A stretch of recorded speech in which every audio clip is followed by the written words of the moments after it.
sobre mis heridas. Es el agua en el desierto y el calor en el invierno.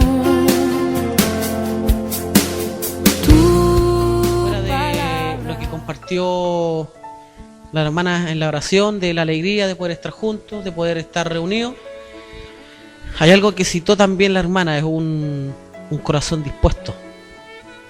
Y estar con un corazón dispuesto en todo tiempo, a pesar de que, tal como orara la hermana, el día está nublado, o hay otros hermanos que no pudieron estar, algunos de los problemas los dejan en casa, y son cosas que uno se pregunta y medita.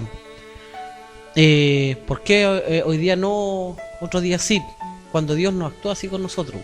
Dios no tiene un lenguaje de decir, mira, hoy día no, pero el domingo sí.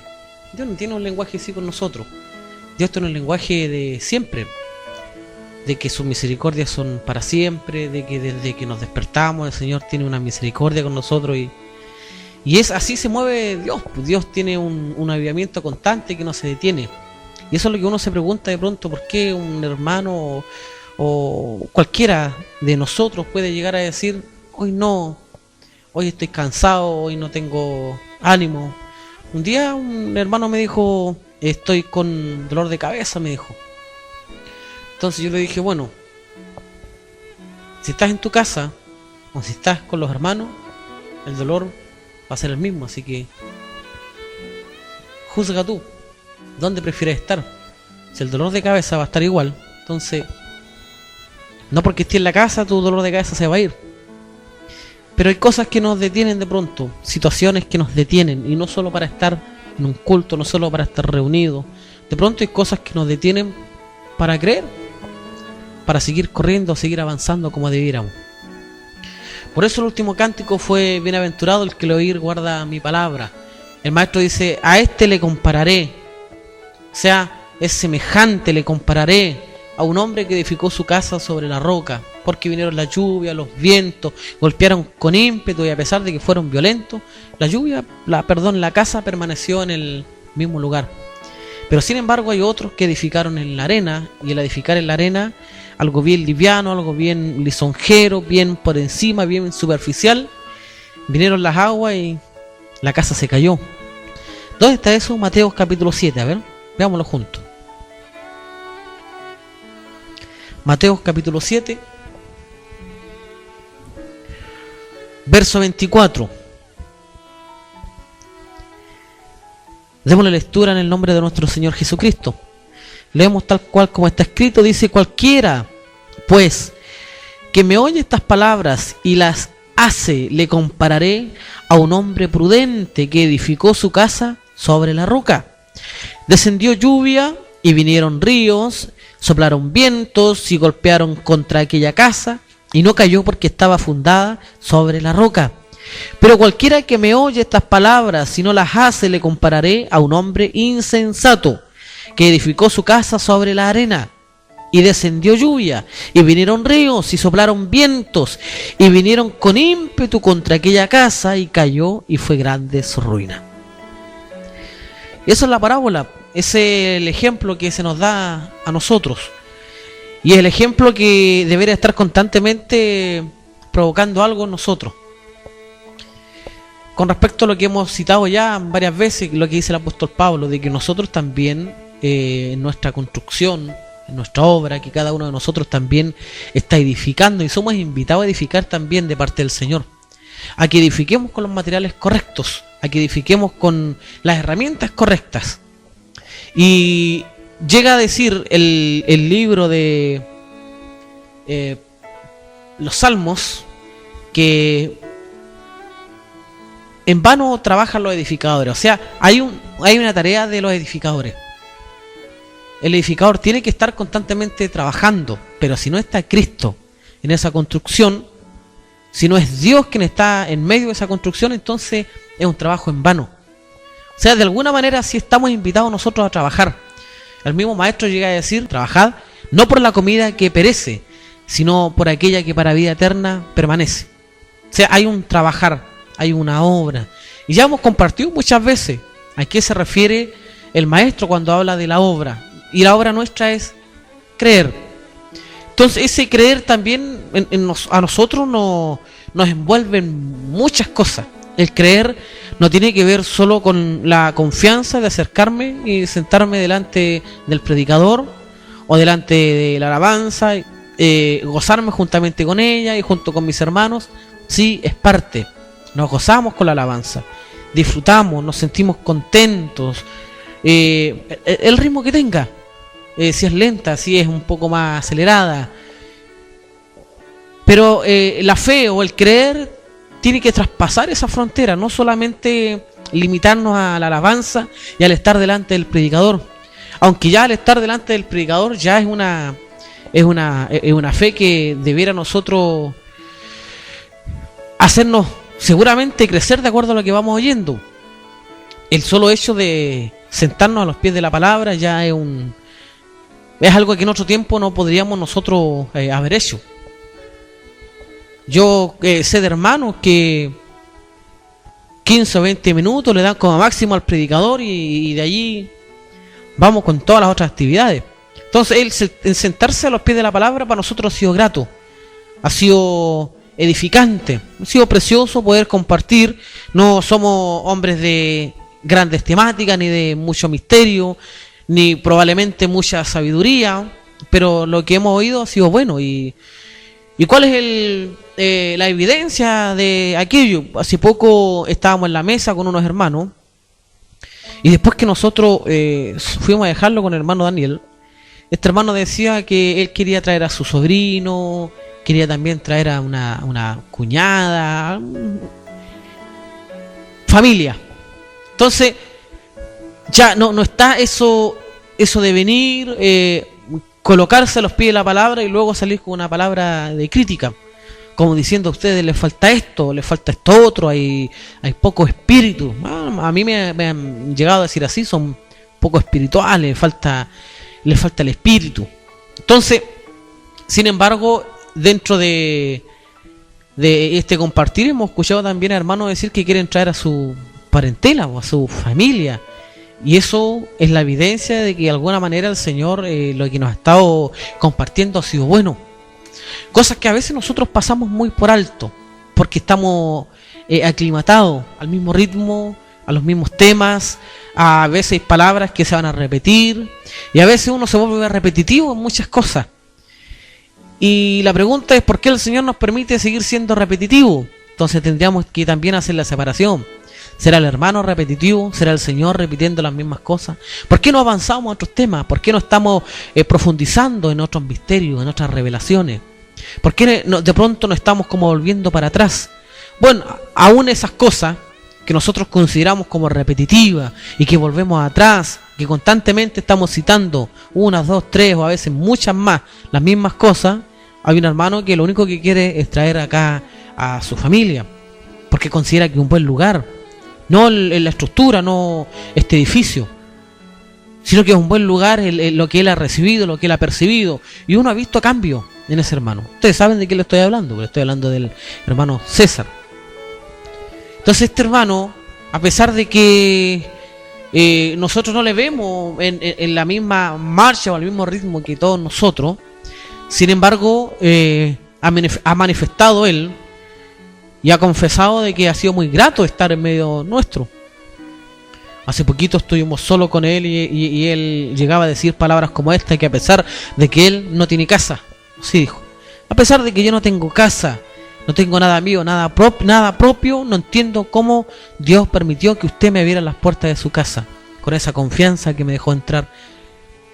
Y esas cosas uno las escucha y uno dice: en realidad uno sienta a tantos hermanos en la mesa y no percibe lo que está percibiendo el que se sienta en ella. Cómo recepcionan, cómo van ellos observando, teniendo una observancia, cómo nosotros caminamos, cómo nos conducimos, y que eso sea tan grato para él. Y de pronto nosotros nos volvemos tan menospreciadores de lo que tenemos. Si nosotros debiéramos con gozo, hermano, vivir, aunque seamos hoy 4, 5, 6, 7, 1, 2, 3, 4, 5, 6, 7, 8 vemos hoy. Entonces, a pesar de que estamos grabando, Y esto va a quedar publicado para todos. Habemos 8 hermanos aquí en la localidad de Los Cerros. No habemos más. Y a pesar de eso, de que somos pocos hermanos y de pronto volvernos menospreciadores de lo que tenemos, no, hermanos, debiéramos vivir con alegría, con gozo, en plenitud de gozo, dice el salmista. En plenitud de gozo, porque no camino porque el hermano haya venido. No sé si compartimos eso hace poquito. Mi comunión no es porque ustedes estén aquí. Mi comunión no es porque estén las hermanas o esté el hermano Daniel acá. Nuestra comunión, dice la Escritura, es con el Padre y con el Hijo. Y al ser con el Padre y con el Hijo, yo debiera estar gozoso, alegre. Y todo lo que de Él oiga, recibirlo con alegría, porque de Él proviene.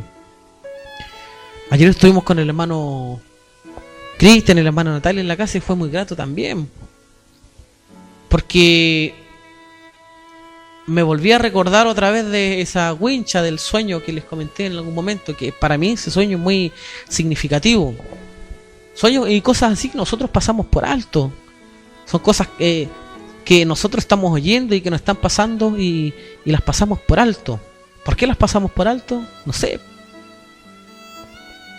Uno no quisiera entrar siempre en un estado de crítica ni un poco acorralador con respecto a nuestra marcha, pero es verdad, hermano, nos volvemos menospreciadores con esas cosas que son preciosas. Ustedes no, seguramente como no le hemos sentido el peso, lo que significa el que nosotros tengamos esta escritura en nuestras manos. Usted no sabe cuánta sangre se derramó para que la escritura llegara a nuestros tiempos. Un día alguien decidió que todos estos libros se quemaran y hubo una persecución tremenda para que estos libros se quemaran, y se quemaron, pero millones y millones de libros que estaban impresos en ese tiempo. Ustedes no saben lo que la Reforma provocó. Ustedes no saben la exclusividad que tenía la escritura en algunos lugares. La escritura no podía leerla otra persona sino el hombre que estaba a la cabeza. Era el único facultado, había aprendido el lenguaje, se sabía el latín, así que solo él iba a tener la capacidad de exponer y leer la escritura. El resto tenía que puro escuchar nomás lo que el cura o el padre le mencionara por medio del púlpito. Entonces todo este tema de la Reforma también provocó mucho aire extenso, hasta que llegó a nuestros tiempos también. Y no solo de la Reforma, mucho antes también, en el tiempo del Holocausto. Ustedes no tienen idea cuánta muerte, cuánta sangre se derramó, ríos, mares de sangre. Y sin embargo la palabra permanece en estos tiempos, y una palabra que nosotros no valoramos, porque todos tienen, ¿cuántos tienen su escritura en la mano? Yo los veo todos con su escritura en la mano. Pues yo les pregunto ahora, ¿la leen? Entonces de pronto parece un poco confrontativo. Es que no depende solo mi marcha de leer, pero nos volvemos menospreciadores. Ustedes no saben cuántos hermanos lucharon, porque ustedes solamente conocen los hermanos que están impresos aquí en la escritura, y si indaga un poco más también podrá conocer de los héroes de la fe que están allí en muchos libros, y que son parte de grandes hombres que Dios usó en su momento y en cada tiempo, y de alguna manera están recordados por alguna tarea que hicieron. Pero yo les digo que hay otros muchos hombres más que no quedaron inscritos en ninguna parte, pero que dieron sus vidas para que también esta escritura llegara a nuestras manos. Y el simple hecho a veces de no leerla, de tenerla allí, tomarla cuando venimos al culto, tomarla cuando de pronto, no sé, pues tenemos algo, Señor, dame una palabra, y la abremos en cualquier lugar, y nos volvemos un poco menospreciadores de eso. Así que si ustedes piensan que le estoy generando una carga por el tema de la escritura, sí, le estoy generando una carga. Quiero que valoren el precio que se pagó de alguna manera para que esto llegara a nosotros. Y por lo demás la escritura nos va a mencionar que el que lee entiende, así que hay como una solicitud de parte del maestro que nosotros leamos para poder entender, porque en esto debe gloriarse el hombre, el que conoce al Señor y lo entiende, pero el que lee entiende, porque aquí está todo lo que nosotros tenemos, aquí está cada paso que nuestro maestro nos dejó. Entonces él llega a decir que nos dejó pisadas, pero ¿cómo va a saber usted cuáles son las pisadas que él le dejó? Allí está, aquí está todo. En las cartas del apóstol Pablo, en las cartas de los apóstoles, en la carta de algunos discípulos, aún las palabras mismas dichas de la boca de nuestro maestro, está todo impreso allí, los profetas, la ley, y todo eso es para nosotros, está para tomarlo, para leerlo.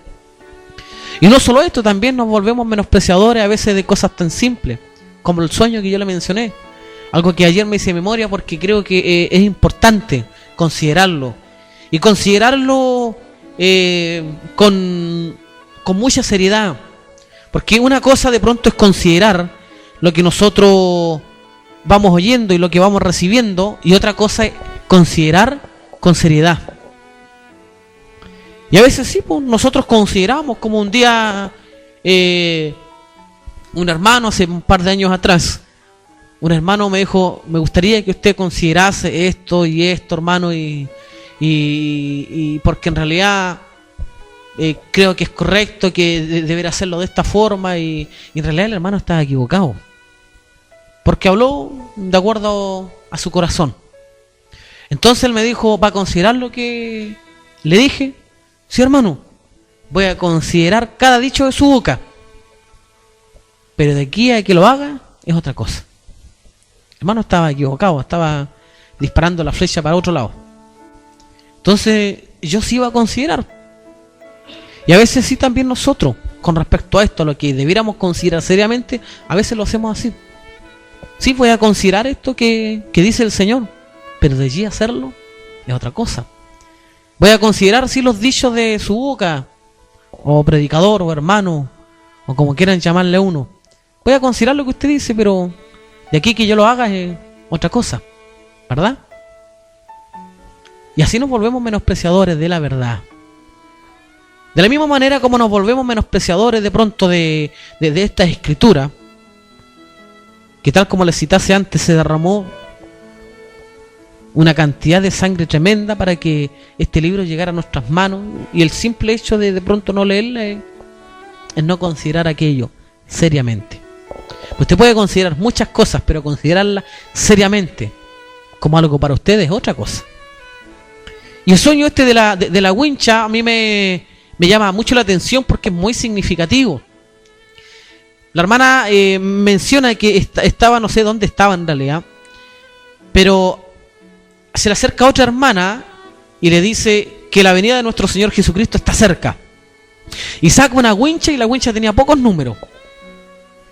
Y eso inmediatamente la hermana le hizo tener un gemir, un clamor por su esposo.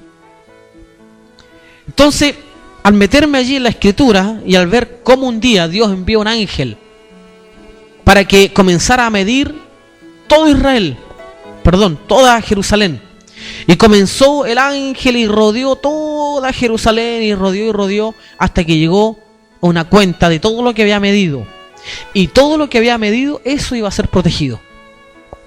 Entonces todo lo que es medida, todo lo que es medición en la escritura siempre va a estar ligado a protección. Entonces, la pregunta es: ¿por qué hay pocos números en esa wincha? ¿Por qué hay pocos números que Dios necesita proteger? Y esos números van a representar claramente a distintas personas. Entonces uno entiende que en la obra hay hermanos que están corriendo, que están avanzando, y que claramente no necesitan esa sobreprotección de parte de Dios como al principio. Como ya hemos compartido antes, hay una sobreprotección de parte de Dios cuando nosotros comenzamos a caminar, o cuando comenzamos a ejercer fe en el nombre del Hijo de Dios. Y una sobreprotección que fue notoria, porque no importa lo que nos dijeran, no nos estorbaba, ¿cierto? Podía venir el vecino, la vecina, a decirle cualquier cosa y usted andaba en paz, andaba en tranquilidad, porque estaba experimentando la vida nueva. Porque de un segundo a otro la vieja criatura había desaparecido o había perdido su fuerza. Un poco extraño, pero también comenzamos a experimentarlo, a vivirlo. Y no a vivirlo como curioso, sino que comenzamos a vivirlo con alegría, y como que empezamos a convencernos de que verdaderamente la vieja criatura se había muerto. ¿Sí? Entonces, esa sobreprotección de parte de Dios ya no la tenemos cuando ya hemos corrido, cuando hemos crecido en algunas áreas, cuando hemos madurado. No digo que Dios no nos sostenga ni que no nos proteja, pero digo que al principio era distinto. Era muy distinto. No es tan así tampoco como algunos hermanos llaman, que tienen ese primer amor, como ese primer impulso al principio de hacer al hombre correr a 200 por hora, no sé cómo le podrían llamar a ese impulso. Algunos le llaman el primer amor, ¿cierto? Pero algo pasa al principio, sí. Algo pasa al principio que no importa que la mamá se le venga encima, que el familiar se le venga encima. Yo me acuerdo que en su momento hice algo que nunca habría hecho estando en otro tiempo.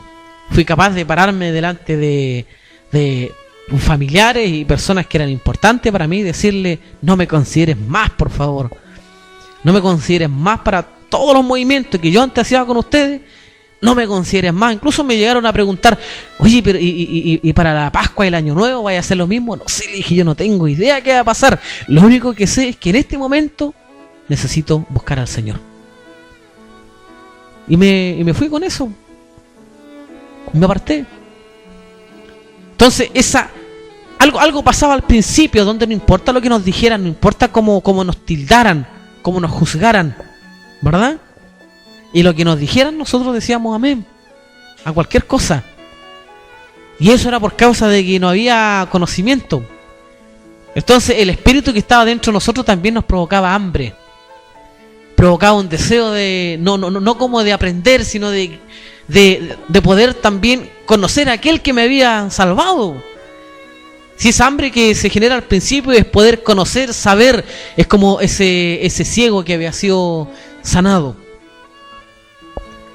Había un ciego de nacimiento en que el maestro colocó un poco de lodo en sus manos y escupió en ese lodo y lo colocó allí en los ojos de este ciego, y después el ciego comenzó a tener una búsqueda de quién era el que le había dado la vista, porque como se dio toda una situación donde él había sido sanado, lo tomaron unos guardias y se los llevaron para allá al concilio y comenzaron a preguntarle si verdaderamente era ciego. Se recuerda la historia, ¿verdad?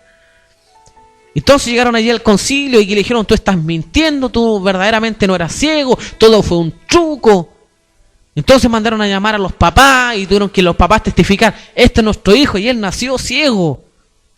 Entonces los que lo juzgaron dijeron: ¿cómo es posible que un hombre pecador te haya dado la vista o haya hecho un milagro así? Entonces el ciego dijo: si es pecador o no lo es, no lo sé, dijo. Lo único que sé es que yo antes era ciego y que ahora veo. Hay un cántico igual por ahí, ¿ah? Un coro. Entonces eso es lo que dijo el ciego. Yo no sé cómo es, no sé quién es, no sé cómo se conduce, no sé cómo camina. Lo único que sé que yo había nacido ciego y que de pronto él tocó mis ojos y mis ojos fueron abiertos. Y comenzó a tener una búsqueda por ese hombre que le había dado la vista, porque eso provocó en él el milagro. El milagro en él provocó un deseo de conocer a aquel que lo había sanado. Y eso también es lo que pasó con nosotros.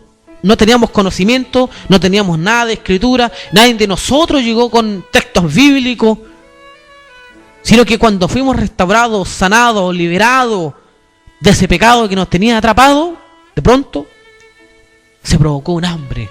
Queremos conocer a aquel que nos sanó, a aquel que nos libertó. Y esa hambre al principio seguramente era mucho más que ahora, porque antes no había nada. Antes, de alguna manera, lo único que estaba era la llenura del Espíritu, limpiando todas las cosas dentro del hombre o dentro de la mujer. Pero cuando pasa el tiempo, ya hay. Y cuando hay, usted puede ir a la despensa y tomar la provisión que está guardada. ¿Ve?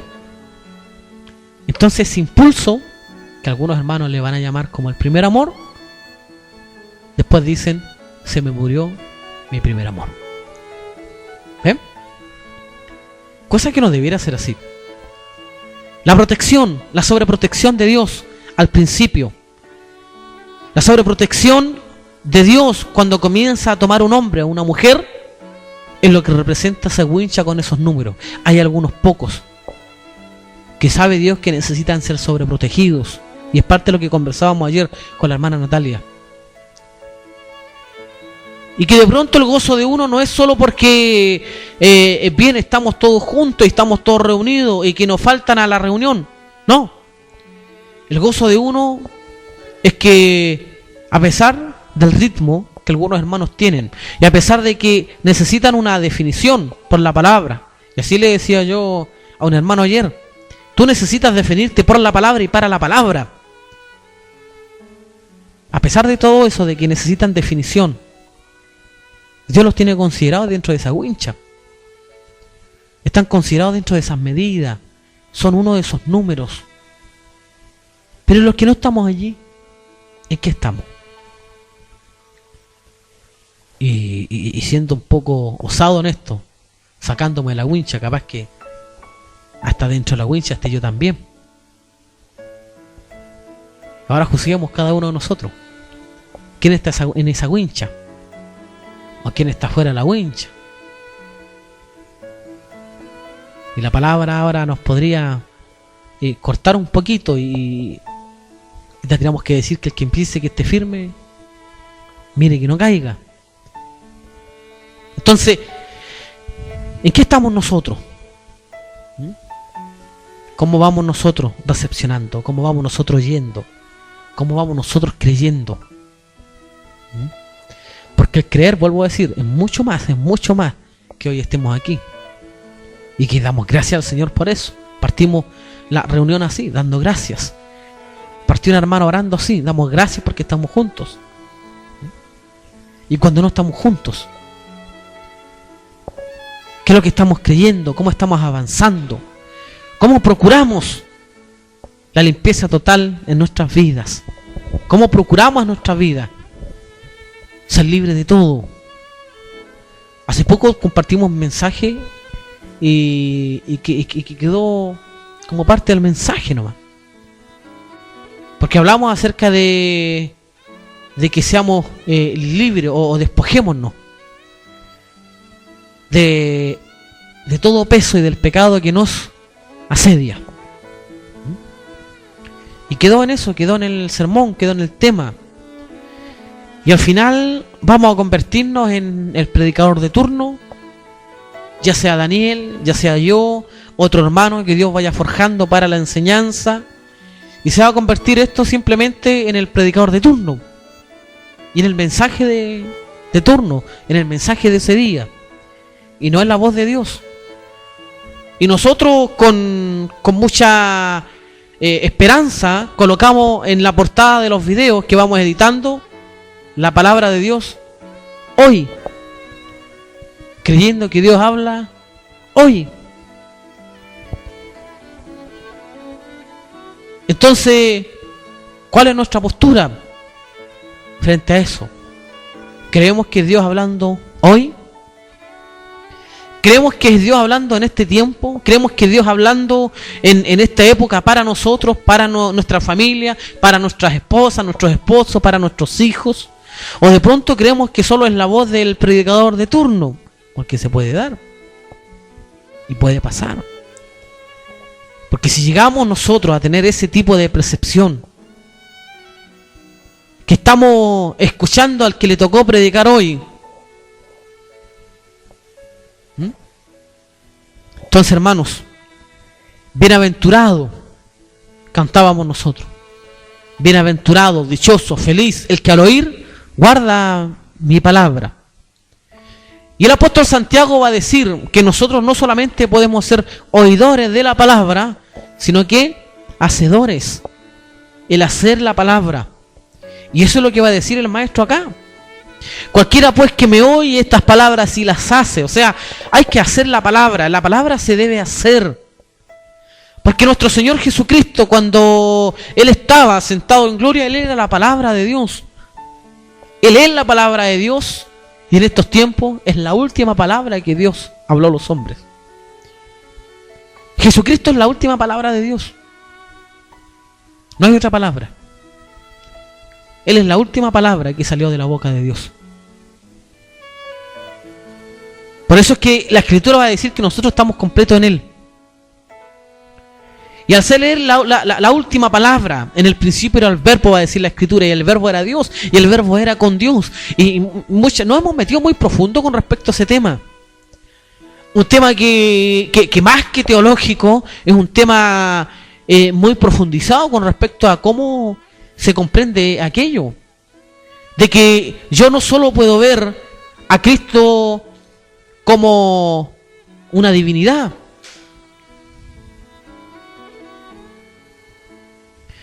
Yo no solo puedo ver a Cristo como una criatura divina o como una persona divina, porque la Escritura dice que en el principio era el verbo, o sea, divinidad. En el principio era el verbo divino y que el verbo era Dios y que el verbo estaba con Dios y que este era en el principio con Dios y todas las cosas por Él fueron hechas. O sea, debo comprender primero la divinidad de Dios en Cristo y segundo, la persona en distinta manera de Dios como lo es nuestro Señor Jesucristo. Yo no sé si expliqué bien esto, pero Jesucristo como Hijo de Dios, como el unigénito Hijo de Dios, como el único Hijo engendrado, tal como lo hablamos algún día. ¿Cómo nosotros llegamos a concebir eso? Y uno no se metería en estos temas si no estuviese allí, revelado. Y usted sabe que la Escritura dice que lo revelado es para nosotros. Entonces, si no estuviese allí revelado, uno no se metería en estos temas. Pero está allí. Y uno se ha preguntado, ¿cómo es posible que Él sea Dios mismo y a la vez sea el Hijo de Dios? Divinidad y además una persona distinta al Espíritu y una persona distinta a Dios, pero en el fondo siendo todos uno mismo, o la misma esencia. Y ya hemos compartido eso, de que en la eternidad, Dios que conoce todas las cosas, ¿sí? Dios conoce todo, ¿no? Sí, pues si no, no podría ser omnisciente. Y al ser omnisciente, que Él tiene el control y que conoce todas las cosas, que conoce su vida, conoce la mía, conoce el principio, el único que puede juzgar que lo que había hecho era bueno, que es Dios. ¿Y por qué podía juzgar aquello? Porque conoce todas las cosas. Porque Él se adelantó a todos los tiempos y seguramente conoce el tiempo final. Algo que los hombres están muy complicados en este tiempo. ¿Cuándo se acaba la cosa? ¿Hasta cuándo termina? ¿Quién tiene la razón? Maya, los Nostradamus, los profetas, todo. ¿Quién tiene la razón? Pues al final de todo eso, Dios conoce todas las cosas, ¿verdad? Ahora, veamos esto. Si Dios conoce todas las cosas, ¿se conocerá Él a Él mismo? Él se conoce a sí mismo y se conoce perfectamente. Y al conocerse tan perfectamente a sí mismo, en algún momento en la eternidad engendró una imagen de sí mismo, con sus mismas virtudes, con sus mismas capacidades, con la misma vida, con el mismo poder, con la misma gloria. Él engendra de sí mismo al conocerse, no que Él nos haya dado, que Él no se conocía en otro tiempo, sino vamos a llegar a pensar que en algún momento Dios comenzó a conocerse, quiere decir que antes no se conocía, entonces en algún momento aprendió. No, Él nunca aprendió nada, Él lo sabe todo. Y en ese conocimiento que Él tiene, engendró en la eternidad, en algo que usted no va a comprender porque no está limitado a tiempo nuestro, no está limitado a lo que nosotros consideramos como las 24 horas o como los 7 días de la semana o los 365.4 días del año. Entonces, en un espacio donde no hay tiempo, en la eternidad, Dios engendró de sí mismo una imagen. Y Jesucristo es el único Hijo engendrado. La Escritura dice allí en Colosenses que Él es la imagen del Dios invisible, el primogénito de toda creación. ¿Lo ve? Pues Él era la palabra al principio. Era la palabra misma de Dios.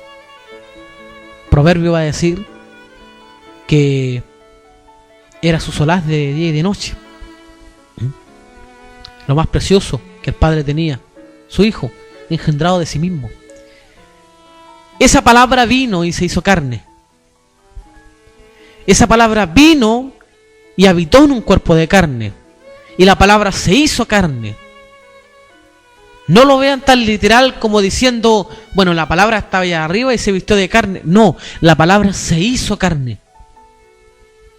La palabra se hizo en carne. Porque lo que ningún hombre pudo hacer, Él lo hizo en carne. ¿Entiende? Entonces, el propósito en nosotros es que la palabra también se haga carne en nosotros. No solo volvernos oidores, sino hacedores. De la misma manera como el Hijo de Dios se hizo carne, la palabra también en nosotros se haga carne. Le compararé a un hombre prudente que edificó su casa sobre la roca. Descendió lluvia y vinieron ríos, soplaron vientos y golpearon contra aquella casa y no cayó porque estaba fundada sobre la roca. Entonces nosotros escuchamos esto y entendemos la interpretación, si ustedes entienden esta interpretación. Ustedes saben que la roca es Cristo. Ustedes saben que en algún momento el apóstol Pedro se acercó al maestro y le dijo, tú eres el Cristo, el Hijo del Dios viviente, ¿verdad?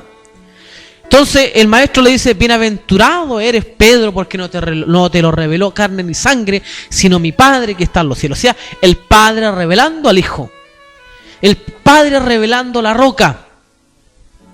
Entonces Jesucristo dice, y sobre ti, Pedro, edificaré mi iglesia. No, ¿verdad que no? Sino que Él dice, sobre esta revelación, ¿cierto? Sobre la revelación que es Cristo. Bienaventurado eres Pedro, porque no te lo reveló carne ni sangre, sino mi Padre que está en los cielos. Y sobre esta roca. Y cuando habló de la roca, habló de la revelación. Y la revelación es Cristo. Él no dijo y sobre esta filosofía. Él no dijo sobre esta interpretación. Sobre tu entendimiento. Sobre tu conocimiento. Él dijo sobre esta roca, que es Cristo. Edificaré mi iglesia. ¿Cierto? ¿Y qué fue lo que citamos el día domingo? De que al principio, cuando Dios creó al hombre, también Baná Bajit, o sea, edificó una mujer. Es el concepto correcto. Edificó una mujer. Al menos así va a aparecer en el hebreo original o en la Torá. Baná Bajit. Y sobre esa roca, Cristo edificó su iglesia. Entonces, ¿entendemos nosotros sí, entendemos la interpretación. ¿Tenemos el conocimiento de lo que el maestro quiso? Sí, tenemos el conocimiento de lo que Cristo quiso decir. Es más, en otro lugar llega a decir el mismo maestro, te alabo Padre, Señor del cielo y de la tierra, porque escondiste estas cosas de los sabios y de los entendidos y se las revelaste a los pequeños, a los niños. Sí, Padre, porque así te agradó. Entonces, ¿a Dios le agradó que nosotros tengamos la revelación, el conocimiento y el entendimiento? Sí, le agradó. ¿Y lo tenemos? Sí, lo tenemos. Por eso estamos acá. Porque tenemos su revelación y tenemos el entendimiento y tenemos el conocimiento. La pregunta es, ¿hacemos aquello? Entonces, hermanos, volvernos hacedores. Y volvernos hacedores con alegría, con gozo. Con prontitud. Solícitos. Esto es correr, hermanos. Esto es una carrera. Y como en toda carrera, hermanos, aquí hay muchos que van corriendo. Y muchos procuran entrar. ¿O no? ¿No dice así la Escritura? Entrad por la puerta angosta. Porque ancho y espacioso es el camino que lleva a la perdición. Pero es estrecha, angosta. La puerta que lleva hacia la vida eterna. Y muchos procuran entrar por ella. ¿Y qué pasa? No pueden. Hermanos, esto es una carrera. Nosotros debemos correr la carrera legítimamente. Sin trampa, hermano. Legítimamente. El correr la carrera legítimamente es honestamente, sin trampa. Sinceramente. ¿Verdad? Sinceramente. Transparentemente. Descubiertamente, mi corazón corriendo. Mientras yo voy corriendo, todos descubran lo que yo soy. ¿Verdad? Mientras yo voy corriendo, todos sepan quién va corriendo allí. El apóstol Pablo dice que nosotros somos carta leída. Correr sinceramente. Y esta carrera, hermano, es tremenda. El apóstol Pablo terminó su carrera. Y estaba contento cuando terminó su carrera. ¿Sabe por qué estaba contento? Porque había guardado su fe. Porque hasta el fin de los tiempos de su carrera, la fe lo acompañó. Y fue su compañera. La fe fue lo que lo sostuvo. La fe fue lo que lo guardó durante todo el tiempo de su peregrinaje. Porque en algún momento también decayó y seguramente tuvo sus batallas, sus luchas. ¿Ustedes creen que cuando Pedro estuvo, el apóstol Pablo estuvo preso, lo fueron a ver los amigos, los hermanos? Nadie. Pablo quedó solo. Solo. Solo me he quedado, dijo. No hay nadie conmigo. ¿A dónde estaban los hermanos? ¿A dónde estaban las hermanas? La fe era lo único que lo acompañó. Aún Onésimo, en su momento, que pensábamos que Onésimo podría haber sido su compañero, ni Onésimo estaba con él. Se lo mandó a Filemón, ahí quedó solo. Entonces, hermanos, la fe es la fe la que el hombre lo va a hacer correr esta carrera legítimamente, sin trampa, con honestidad, con sinceridad. Porque yo sé que de pronto hay cosas que en esta parte humana nos afligen, y ahí es donde hay que echar mano a la fe. Porque si tenemos fe para sentarnos a la mesa, le decía yo a alguien, si tú tienes fe para sentarte a la mesa y reconocer que esos alimentos Dios te los dio, como ustedes reconocen, ustedes se sientan a la mesa y dan gracias y dicen, gracias Señor, porque tú colocaste tu alimento sobre nuestra mesa, ¿verdad? Aún sabiendo que nosotros, por medio de un trabajo, aún sabiendo que nosotros, por cualquier vía, nos permitió el Señor traer ese dinero a casa, le damos toda la gloria a Dios. Aún hasta en la preparación de los alimentos, ustedes me han escuchado dar gracias por la preparación de los alimentos de las hermanas. Pero darle gracias a Dios por eso. Entonces, en todo, si hasta en un momento, hasta en esto, llegué a decir, si yo no predico en ese lugar, Señor, es porque tú me cerraste las puertas. Tú no me dejaste predicar. ¿Ven? Aún está en eso. Porque podría haber dicho, ese hermano no nos dejó predicar a nosotros allí. Ese hermano no permitió que nosotros estuviésemos allí predicando. No, aún en eso. Decir, Señor, tú tapaste mi boca. Tú no me dejaste hablar. Tú no permitiste que yo predicara en ese lugar. En todo darle la gloria a Dios. Pero si reconocemos que en todo eso está Dios, reconocerlo en todo. Ayer yo le decía a unos hermanos, ¿qué nos va a proveer el Señor, hermano? ¿Qué nos va a proveer el Señor si de pronto nos sentamos y antes de oír nuestro corazón ya no está presto? Por eso es que me tomé de la oración de la hermana, que nuestro corazón esté dispuesto. Nuestro corazón esté dispuesto. Pero el corazón, hermano, el corazón es mucho más que un músculo que bombea sangre. ¿Ustedes creen que cuando la Escritura habla del corazón está hablando de ese músculo que bombea sangre para todo el cuerpo? No. Cuando la Escritura habla del corazón está hablando de la parte central del hombre, de donde salen todas las ideas, de donde salen todos los sueños. Es la parte central, es el motor, la parte que mueve al hombre. Y lo va a mencionar la Escritura como el corazón. Porque de allí emana la vida. O porque es la mejor tierra.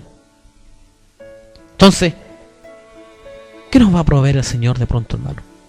¿Qué nos va a proveer el Señor? Si yo lo he escuchado a ustedes venir y se han acercado a uno, de pronto conversando cosas, y uno no lo ha visto reaccionar de acuerdo a lo que uno les ha hablado. No han reaccionado frente a eso, y uno dice, ¿por qué? ¿Por qué razón? A pesar de que los veo caminando y estamos todos juntos, y que bien, me alegro, me gozo por eso, de que de alguna manera el Espíritu no nos ha dejado claudicar, y damos gloria a Dios, porque aún estamos plantados. Pero hay otras cosas muchas más,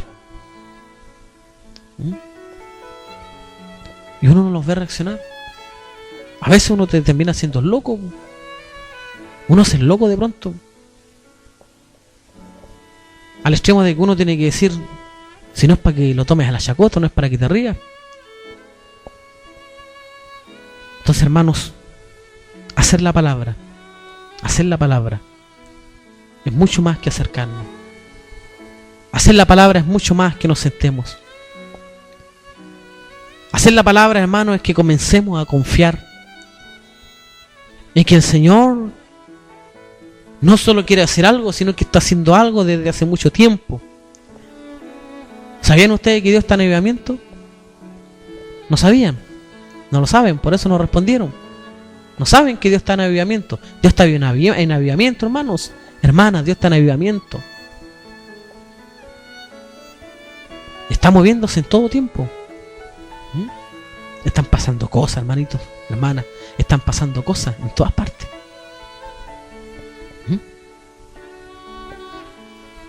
Y Dios siempre ha estado en avivamiento. ¿Sabe lo que se le dijo hace 2000 años atrás? Un hombre, deja que los muertos entierren a sus muertos. Tú ven, sígueme. Porque él es un constante avivamiento. No se detiene. Por eso es que en algún momento el pastor Ernesto Silva va a llegar a decir, a donde tú un día conociste al Señor, el día siguiente no lo vas a encontrar ahí. Vas a tener que moverte a otro lado, porque Dios constantemente se va a estar moviendo para que tú lo sigas. Y a donde tú lo viste ayer, hoy no va a estar. Porque Dios es avivamiento. Si Dios se mueve para todas partes. Pero nosotros estamos todavía en el mismo lugar. Todavía estamos en nuestras casas. Todavía estamos en la comodidad de nuestros asientos, de nuestros sillones, en nuestros afanes.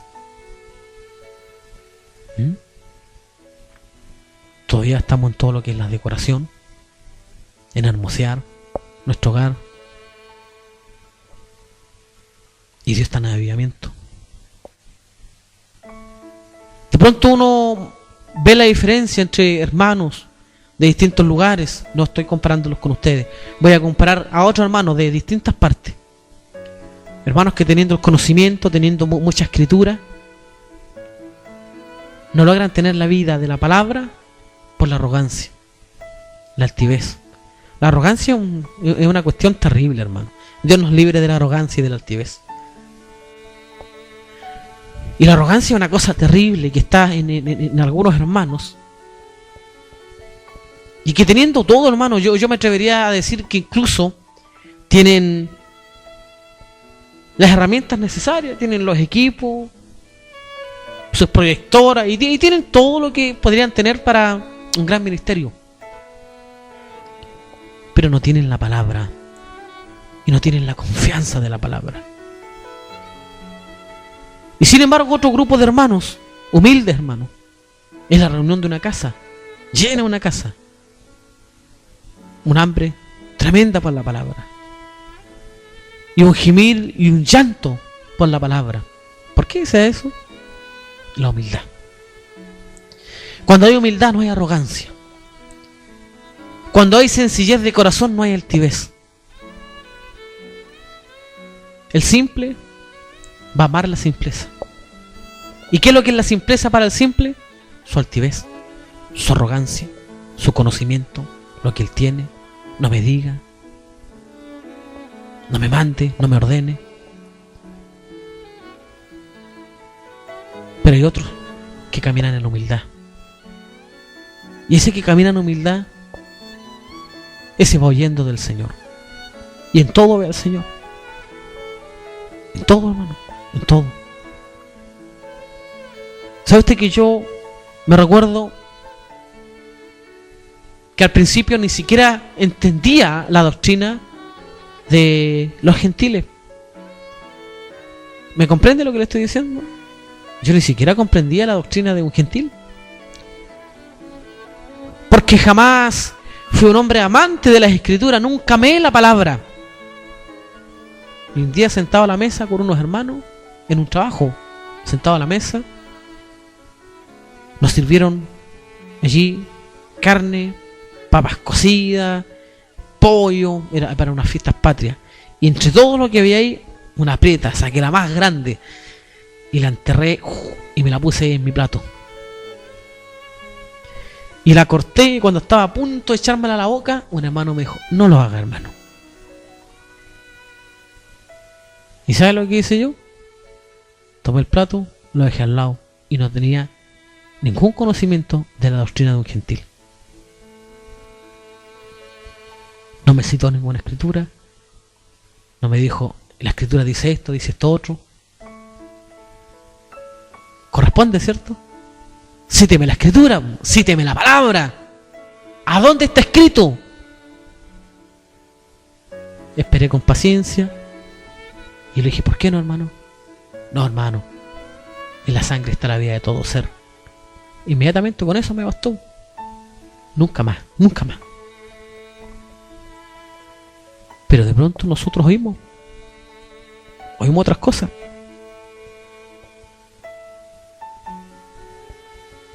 Y la arrogancia nos puede llevar a confrontar aquello. No, hermano. Si caminamos con esa actitud, ¿qué nos va a proveer Dios? ¿Qué te va a proveer Dios cuando Dios quiere hacerte crecer? Esto te hace bien. Las provisiones de pronto. Uno un poco confrontativo. Uno que de pronto ha querido apartarlos, sacarlos de cosas. No solo ustedes, sino uno mismo. Yo muchas veces también me he predicado y me he dicho cosas a mí mismo. Porque quiero caminar sano entre ustedes. Porque quiero caminar bien entre ustedes. Porque yo como uno más en medio de ustedes también necesito caminar en libertad. Caminar siendo sano. Y cada uno de ustedes también camina así. Sinceramente. No que de pronto cualquiera de nosotros espere la gran revelación para hacer aquello que de pronto oímos de unos labios tan simples.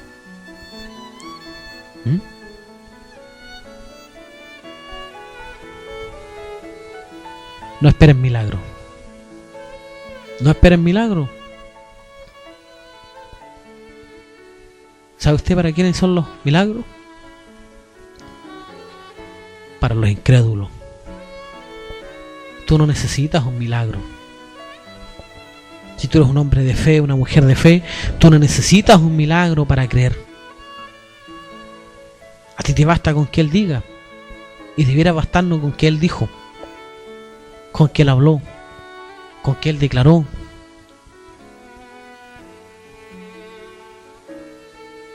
No esperemos el gran milagro, no esperemos un tremendo poder derramado, esperando que algo nos pase, como dijo el pastor Néstor Silva, esa electrosis del Espíritu Santo en nuestra vida. No. La Escritura dice, creí, por lo cual hablé. Vean la fe de nuestro padre Abraham. Donde un padre Abraham podría perfectamente haberse quedado esperando la herencia. Porque seguramente allá en Ur de los Caldeos, sus padres tenían propiedades, tenían terreno, tenían heredades. Y como hijo seguramente en algún momento todas aquellas cosas lo iba a poseer. Pero desechó todo aquello. Todo lo abandonó. Todas las propiedades que algún día él pudiera tener. Imagínense una conversación entre Abraham y sus padres. Oye, pero si aquí lo tenéis todo. Aquí no te va a faltar nada. ¿A dónde te vas a ir? ¿Para dónde vas a partir? ¿En qué vas a trabajar? ¿Qué le vas a dar a tus hijos? ¿Qué le vas a dejar a tus nietos? Pero creyó. A una voz que ni siquiera vio. No esperó ningún milagro. Abraham no necesitó ver una zarza ardiendo. Abraham no necesitó que el mar rojo se le abriera. Abraham no necesitó que las aguas cayeran desde el cielo y que inundaran toda la tierra. Abraham lo único que necesitó fue una voz que le dijera: sal de tu tierra y de tu parentela y vete a la tierra que yo te mostraré. Nada más. Y nosotros somos hijos de Abraham. ¿Y por qué somos hijos de Abraham? O sea, no es que porque ustedes crean se convierten en hijos de Abraham. No. Sino que lo que está diciendo es que la fe los liga a ser hijos de Abraham. ¿Me entienden? Porque alguien ahora podría decir: bueno, si yo lo creo, como es por la fe, si yo lo creo, me convierto en un hijo de Abraham. Ah, somos hijos de Abraham por la fe. No somos hijos de Abraham por carne ni sangre, sino por la fe. No.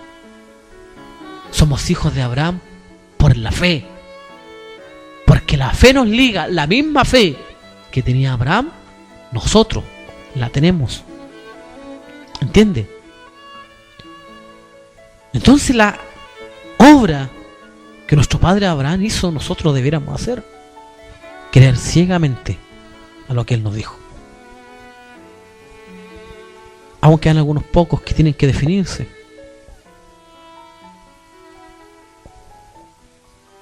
Y no coloques tu corazón en la firmeza, como diciendo: yo no necesito. Ojalá no sea yo el de la wincha. Si soy yo, tú sabes, Señor. Si soy yo el que está en esa wincha, si soy yo el que tiene que definirse, si soy yo el que tiene que considerar tus palabras con seriedad, con responsabilidad, si soy yo quien debe definir sus pasos, si soy yo quien debe entrar en arrepentimiento, si soy yo quien debe confesar sus pecados, si soy yo quien debe tomar la senda correcta, si soy yo, Señor, quien debe pedir perdón, si soy yo quien debe perdonar. ¿Sabes qué fue lo último que me dijo el hermano Oscar Larena cuando estuvimos apartados? Yo le pregunté así: ¿y usted se va a bautizar, hermanito? Le dije yo, sabiendo que es uno de los hermanos más antiguos, 20 años, que se había bautizado él ya, evangelista, muy reconocido en medio de los hermanos. Le toqué el codo y le dije: ¿y usted, hermanito, no va a ir a las aguas? ¿Sabe lo que me dijo? Si pudiera bautizarme todos los días me bautizo, hermano. Bueno, y eso significa también que cada día debiera mostrarme como soy. Cada día debiera yo tener una confesión. Cada día sincerarme. Cada día transparentarme. Correr la carrera legítimamente. Donde si soy yo quien debe entrar en el arrepentimiento. Sí, pero es que yo ya me bauticé. Yo ya fui a las aguas ya. Como le dije un día a un varón: ¿cómo estamos, hermanito, para ir a las aguas? No, me dijo, yo no pienso mojarme así como ando.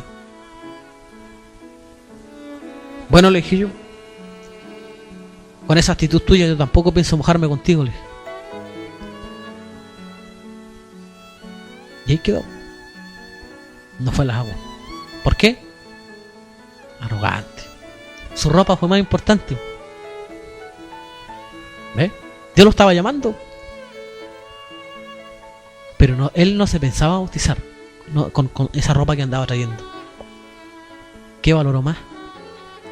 Y de pronto, ¿qué valoramos más nosotros? Sí, fuimos al agua, nos bautizamos, participamos de la cena del Señor. ¡Qué bien! Estamos todos en paz y es grato cuando reconocemos aquello. Estamos todos en paz y somos dignos de participar de la cena del Señor. Amén. Y me da alegría y me gozo también junto con todos los hermanos.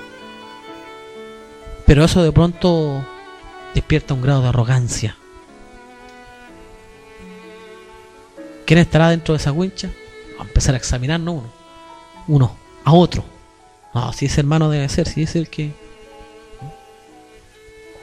Pero caminar como que tú necesitaras. Definición. Porque en honor a la verdad todos la necesitamos. Por eso, hermano, es que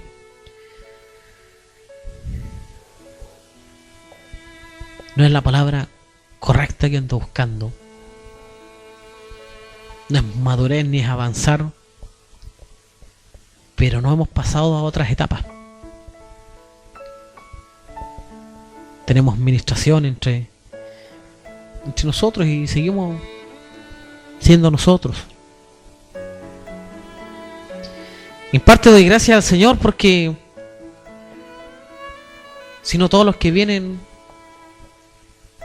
arrastrarían lo mismo.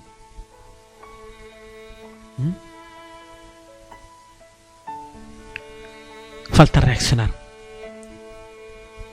a lo que vamos oyendo, reaccionar a lo que vamos escuchando, reaccionar a lo que el Señor nos ha permitido declarar y confesar, y reaccionar con alegría, con confianza, sin murmuraciones. Reaccionar.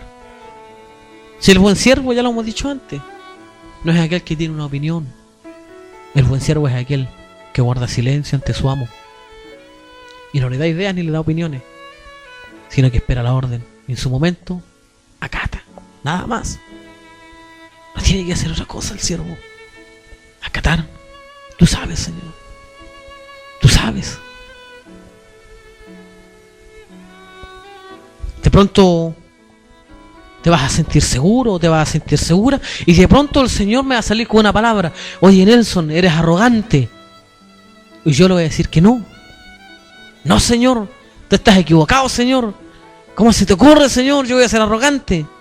El Señor sabe, hermano. El Señor sabe lo que somos. El Señor sabe cómo estamos. Y ahí entramos en la batalla, en el conflicto, en la gran lucha. Porque tenemos el conocimiento de esa palabra que dice que entre agradar a Dios y agradar a los hombres, vamos a agradar a Dios de todas maneras, ¿verdad? Pero cuando Dios habla, yo les digo que muchas veces hemos querido agradar al hombre, no a Dios. Y cuando hablo del hombre, no hablo precisamente del que está al frente tuyo, sino de mí mismo, de ustedes mismos. Nos conformamos de pronto con lo que tenemos, porque es nuestro, les pertenece. Claro, si es mío, me pertenece y lo tengo. Y si lo tengo y me pertenece, estoy contento con lo que tengo. Porque para eso el mundo secular se ha encargado de meternos en la cabeza, en el corazón, que tengo que aceptarme así como yo soy nomás.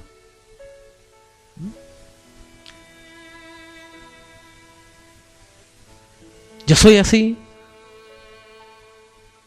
Así nací, así me moriré, dice el cántico. Y acéptame tal como soy. Yo te acepto a ti tal como tú eres. No. La Escritura en ninguna parte dice que Dios acepta al hombre así como él es. En ninguna parte. Ven que Dios te acepta tal cual como tú estás. En ninguna parte dice eso. La Escritura dice: venid a mí los que estéis cargados y trabajados, que yo haré descansar. Pero no piensen que van a ser los mismos. O sea que si un día conociste a tu esposo allá borracho y drogándose, ¿vas a tener que aceptarlo así toda tu vida? No. No. Si yo conocí a mi esposa de una manera, ¿voy a tener que aceptarla así toda la vida? No.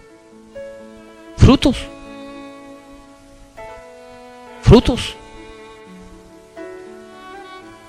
La iglesia debe ir siendo adornada en todo tiempo. Y la Escritura va a decir que cuando un espíritu inmundo sale de la vida de un hombre, al pasar el tiempo vuelve otro, y ese que vuelve la encuentra aseada y adornada. O sea, el Espíritu Santo no solo limpia al hombre, sino que se preocupa de adornar la casa. Y el adornar la casa va a hablar de los frutos. Buenos frutos. Y frutos que permanezcan. No frutos ficticios. No frutos que han nacido por causa de acelerantes. Frutos reales, frutos verdaderos. Frutos genuinos del Espíritu. No mostrar frutos. No mostrar una apariencia de fruto, una máscara, una careta. No llegar a decir, yo soy así, recibí esto otro, y después verlo nuestra actitud. No cambies. No cambies. Tienes que ir creciendo cada día, ser mejor. No cambies. No puedo verte un día contento y el otro día te voy a ver sufriendo. No cambies. Si vienes con gozo un día a compartirme una bendición, no cambies, porque mañana vas a tener un problema. El mismo gozo. Si la Escritura dice que con todo yo me gozaré, aunque la higuera no florezca, aunque las vides ya no hayan fruto, aunque se ha quitado el producto del olivo, y aunque los labrados ya no den su mantenimiento, yo con todo me gozaré en Jehová, en el Señor de mi salvación. No cambies. Si hoy estás creyendo, si hoy estás recibiendo una palabra, mañana no cambies. Sigue creyendo. Si un día dijiste amén a una palabra, mañana no la cuestiones. Si hoy la cuestiones y mañana dices amén, estás creciendo. Por eso la Escritura nos va a mostrar en todo tiempo que todo este tiempo todo ese tema de la germinación de la palabra es un proceso. Tú no debes mirar a dónde cayó la semilla. Tú no tenés que preocuparte de eso, porque el sembrador no se preocupó de eso. El sembrador no se preocupó de dónde cayó la semilla. Tú no tenés por qué estar mirando en la tierra ni el suelo donde cayó la semilla. Porque el que sembró con confianza. Y cuando tiró la semilla, una cayó ¿dónde? En el camino. Otra ¿dónde cayó? En pedregales. Otra cayó entre espinos. Y otra cayó en buena tierra. Pero esa es tarea del sembrador, esa no es tu tarea. Nosotros no hemos sido llamados a mirar dónde cayó la tierra. Tú no estás llamado a eso, a tener una observancia de la tierra. No. Tú tienes que mirar la palabra, nada más. Cuando tú miras la palabra, entonces vas a estar confiado y seguro que la palabra hará lo que tiene que hacer en cada uno de lo que tú estás viendo. ¿Ves? Pero no cambies. Si hoy dijiste amén, mantén tu amén hasta el final de los tiempos. Porque todos ustedes han sentado conmigo en la mesa. Y sé que faltan hermanos aquí, cada uno se ha sentado conmigo en la mesa. Y cada uno ha tenido de pronto una intimidad con la palabra cuando hemos estado juntos. Han venido con sus quebrantos y han venido con sus aflicciones. Y de todo el Señor los ha consolado. Y a todos el Señor les ha profetizado. Y a todos el Señor les ha declarado una palabra. Y todos de alguna manera han sido guardados por esa palabra. ¿Sí? Pues si un día creíste, ¿por qué dejaste de creer entonces? ¿Por qué un día fue bueno y el otro día no? ¿Por qué un día la palabra va a ser efectiva y el otro día no? ¿Por qué hoy voy a estar y mañana no? No cambies. Que la fe te permita ser siempre el mismo. O mejor. Mejor todavía. Porque si hoy día dijiste amén, mañana redoblarás tu amén. Y lo reconfirmarás. Porque cada palabra que has oído de parte del Señor te ha guardado. Y tú sabes que probablemente uno no tiene el gran conocimiento ni la gran sabiduría, pero tu familia está dentro. Y creíste cuando uno te dijo, cuando uno te habló, cuando uno te sopló, no solo al corazón, sino que sopló a ese espíritu. Y con confianza uno sopló y profetizó. Pero de pronto es triste cuando uno escucha cosas como: hoy no le creo. Aunque no lo digan así, sus actitudes. No cambies. Séle fiel a la palabra. Séle fiel a la verdad que un día oíste. Porque todo lo que uno te lo ha dicho por tu bien. Esto te hace bien. Esto te hace bien.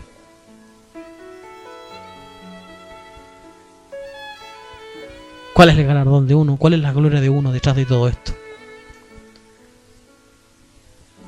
Esto te hace bien. Hermano César, esto te hace bien. Y a cada uno de ustedes esta palabra les hace bien. No se arranquen de esta palabra. No se escondan de esta palabra. Expongan su vida frente a la espada, frente al cuchillo, frente a la daga, frente a la verdad. Esta palabra les hace bien. A mí me ha hecho bien. Me ha hecho bien estar con ustedes.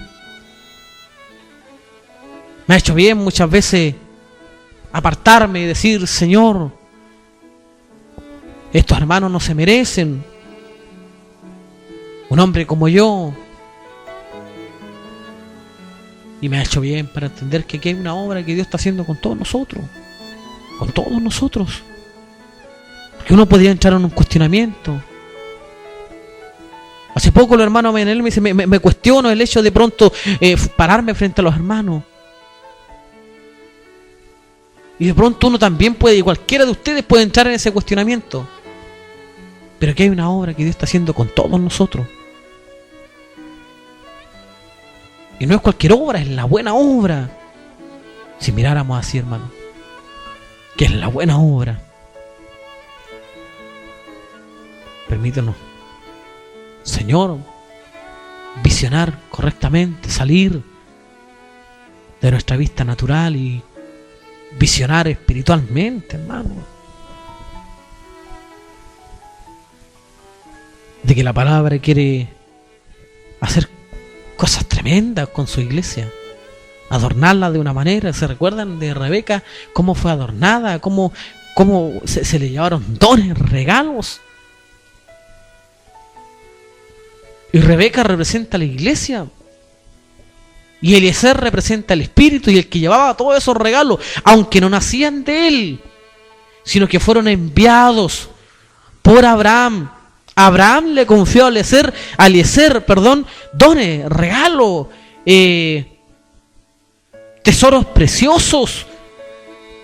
Se los concedió a Eliezer para que Eliezer se los diera a Rebeca y adornara a Rebeca para su hijo Isaac. Pues de la misma manera Dios envió el Espíritu Santo a adornarnos, a decorarnos para Cristo. Hermanos, dejémonos adornar para Cristo. Cristo quiere una iglesia madura, ya lo hemos hablado. Cristo quiere una iglesia madura, que esté concentrada solo en el Cordero. Dejemos de concentrarnos en nosotros mismos. Concentrémonos en Él, en lo que Cristo quiere hacer. Vayan, revisen allí los cantares y vean cómo la amada le dice: yo soy de mi amado es mío y yo soy suya. La amada solo está concentrada en su amado, en nadie más. No está concentrada ni en ella misma. La amada no está mirándose a sí misma. La amada en algún momento despertó y se vio sin él. ¿Sabes lo que dice la Escritura? Dice: despiértate tú que duermes. ¿Y cómo estaba la amada? Durmiendo. Yo dormía, pero mi corazón velaba. Es la voz de mi amado quien llama. Levántate, amiga mía, paloma mía, hermosa mía, perfecta mía. O sea, ella estaba durmiendo, pero el amado la estaba despertando con su hablar, con su palabra estaba despertando. Pero Dios no lo va a hacer con hombres que solo despierten. Porque muchos hombres han despertado la palabra y se han quedado con el conocimiento. Se han quedado con la inteligencia, se han quedado con lo que saben. No basta con despertar, escuchen bien. Porque la Escritura dice: despiértate tú que duermes, levántate de entre los muertos. Despertar y levantarse. Dios no lo va a hacer con un hombre que solo piense que allí está el alimento en su velador. Lámpara es a mis pies tu palabra. No es una lumbrera allí en el velador. Dios no lo va a hacer con un dormilón que viene despertando. Dios lo va a hacer con un hombre y una mujer que se levante. Porque lámpara es a mis pies tu palabra y lumbrera es mi camino. Es para uno que va caminando o corriendo. Para ello es la palabra. Para el que corre, para el que camina. Lámpara es a mis pies tu palabra y lumbrera a mi camino es. Y así estaba la amada, durmiendo. Pero oyó al amado y cuando despertó, ¿qué hizo? Comenzó a gritar para que éste viniera. Se levantó. Por eso dice: despiértate tú que duermes y levántate de entre los muertos y te alumbrará Cristo. ¿Lo ven? Entonces ella dejó de mirarse a sí misma, salió de su comodidad, salió de su lecho, salió de su parentela, porque era el lecho en las habitaciones de su madre. Revisen el libro de los Cantares y se van a dar cuenta que ella estaba en la comodidad de su madre. Tuvo que salir de esos aposentos. Y cuando la encontraron los guardas de la ciudad, la golpearon. Pero ella no se estaba mirando a sí misma. Ella no estaba mirando su propio interés, no estaba mirando lo que a ella le pertenecía, lo que era propio, sino que salió tras su hablar, tras su palabra. Salgamos tras su palabra, hermanos. Salgamos tras su hablar. Y tras su hablar salió mi alma, dice ella. Entonces, hermanos, hermanas, no basta solo con despertar, sino levantémonos, reaccionemos. ¿Sí? Reaccionemos. Dios está hablando hoy, Dios está llamando hoy, y Dios está haciendo cosas hoy, y Dios quiere hacer cosas muchas más grandes hoy. Yo sé que a ti te alcanza la fe para reconocer todo lo que Dios hizo en un pasado. Pero Dios quiere hacer cosas más grandes hoy. No te reposes, no te confíes, no pienses que ya es suficiente. No cuelgues tu diploma espiritual en la pared de tu casa. Sigue corriendo, sigue caminando. Aún queda mucha carrera por correr. Corrámosla legítimamente. Aún quedan tus hijos. Aún quedan tus nietos. Aún queda una muchedumbre de gente a quien predicarle el evangelio del reino. Corramos con paciencia la carrera que tenemos por delante. Cualquiera pues que me oye estas palabras y las hace, le compararé a un hombre prudente, que edificó su casa sobre la roca. Descendió lluvia y vinieron ríos, soplaron vientos y golpearon contra aquella casa, y no cayó, porque estaba fundada sobre la roca. Pero cualquiera que me oye estas palabras y no las hace, le compararé a un hombre insensato que edificó su casa sobre la arena, y descendió lluvia y vinieron ríos y soplaron vientos y dieron con ímpetu contra aquella casa, y cayó y fue grande su ruina. Nos libre el Señor de volvernos insensatos. ¿Sí? Reaccionemos, hermanos. Reaccionemos. Cada uno sabe en qué punto de su marcha está. Reaccionen. Reaccionemos. Corramos. Confesemos. Arrepintámonos. Volvámonos del lugar donde estamos. Y todo aquel que su mirada está puesta en Cristo, siga mirando allí. Siga mirando a Cristo. No saquen sus ojos de allí. Si alguno está bien, sígalo haciendo. Mucho mejor todavía. Y anime a su hermano, anime a su hermana, para que ninguno de nosotros se quede atrás, sino que todos lleguemos a una misma estatura, a la estatura de un varón perfecto. Amén. Tu palabra es como aceite sobre mis heridas. Es el agua en el desierto y el calor en el